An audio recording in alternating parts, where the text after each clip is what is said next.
Hello internet friends, my name is Catherine and I'm the human behind Creation Miss Couture. So today we are doing an unboxing of new to me fibers that I just received from a new supplier that I'm trying out. The name of the company is Laxton and they are located in the UK.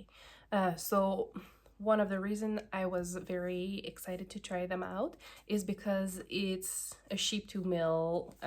It's a sheep to mill. So basically they have sheep and they produce the yarn on site, which is pretty cool and exciting. So that's why I wanted to try them out.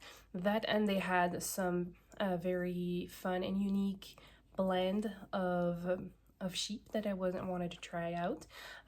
So as of now, it will only be either available as in-person event or in-stock options on the website, because since it's from the UK, I have to pay a slightly higher price tag for that specific yarn because, you know, exchange rate is not great right now for Canadians, so the joy of exchange rates and all that jazz. So we will start with this. It's actually pretty soft. So this one is 100% blue face BFL Masham. So blue-faced BFL, you've probably heard it before. It's a very nice wool, sturdy with a lovely drape. It will felt because it's non-superwash. So you have to be careful when you are washing your stuff with this. And since it's 100%, it's not necessarily recommended for sock knitting, simply because you want a little nylon to sturdy your sock when you're working with it. So one of the questions people usually have with non-superwash is it itchy? And honestly, I'm very particular with my yarn. I don't like stuff that will scratch me, and this one is not too bad so far. So like there's a little bit more teeth than other fibers, of course. Compared to merino, it's a little more rough, but it's still lovely. So this one like the micron is slightly higher, so it would be like closer to a 25, 28 micron on the itchiness, right? But it's very lovely, and you can see it's a very cream color base. And this one is a 2-ply, but it's very pretty. And they have 450 meters per 100 grams, which is nice. The second that I ordered is a it's actually 75% BFL and 25% Gotland. So Gotland is another species of sheep. Gotland is usually more, and honestly, if I don't pronounce this properly, just like leave a comment below, send me a voice note, something. I'm not sure how to pronounce it. I'm sorry.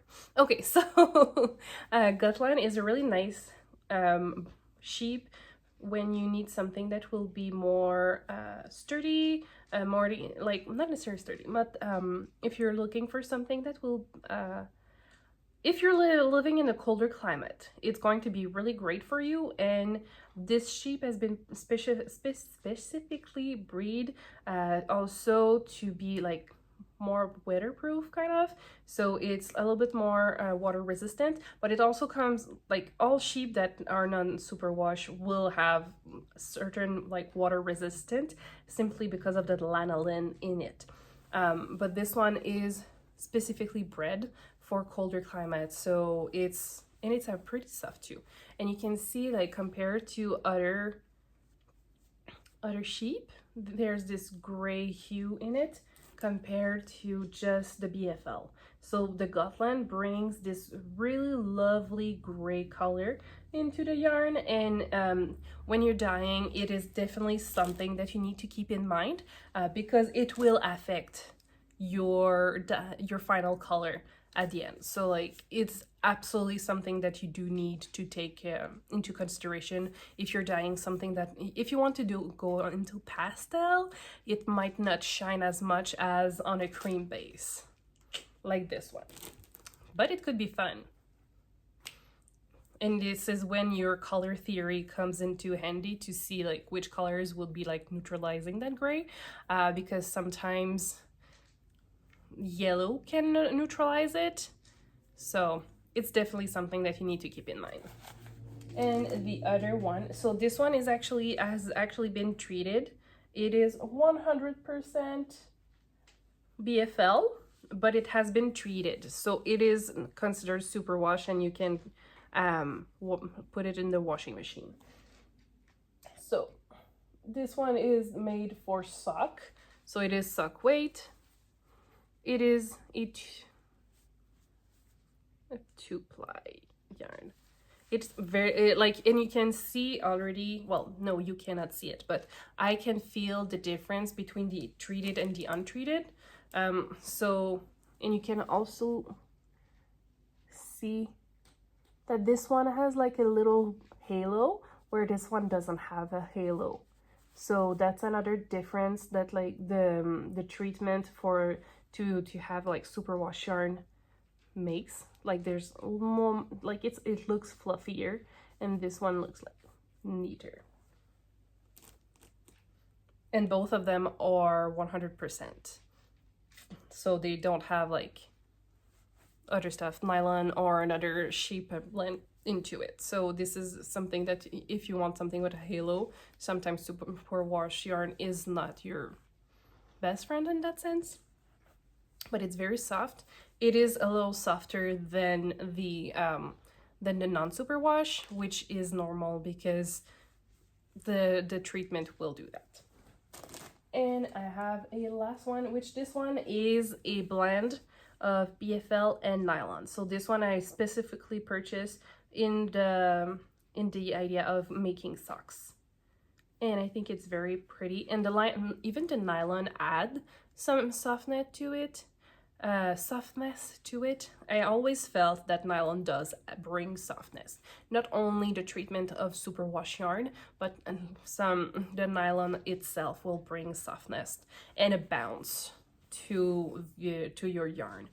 So I'm very excited to try to dye them, and it's very soft, which is fantastic. So this one is 75% BFL and 25% nylon, and 395 meters per 110 gram per hex. So it's a little bit over 400, and I think it's 418 yards in yard terms, which is pretty reasonable. You can make a pair of socks with it. So those are the 4 different bases that I just purchased from Laxton. A few things about this company if you are interested into purchasing from them. So you need to open a supplier account with them, which means that if you are just like a hobbyist, which perfectly fine, there's no shame here, that's not what I'm trying to say.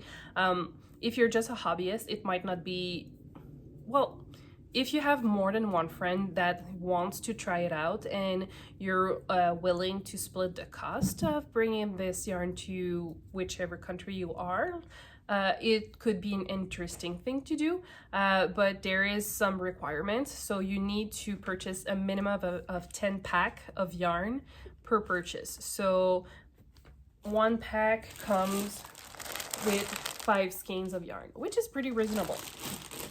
Hi, Zoe. Which is pretty reasonable in my opinion, if you are not dyeing yarn in as a hobby. So that could be a fun supplier. I will link the website below in the comments, and you can like check them out for yourself. You won't be able to see prices until you open a supplier account, unfortunately. So it might not be ideal if you're just a hobbyist, but if you're looking into expanding your yarn shop, it could be a fun place to start. So thank you so much for watching, and if you want more, if you have questions, just leave a comment below, and I will see you very soon.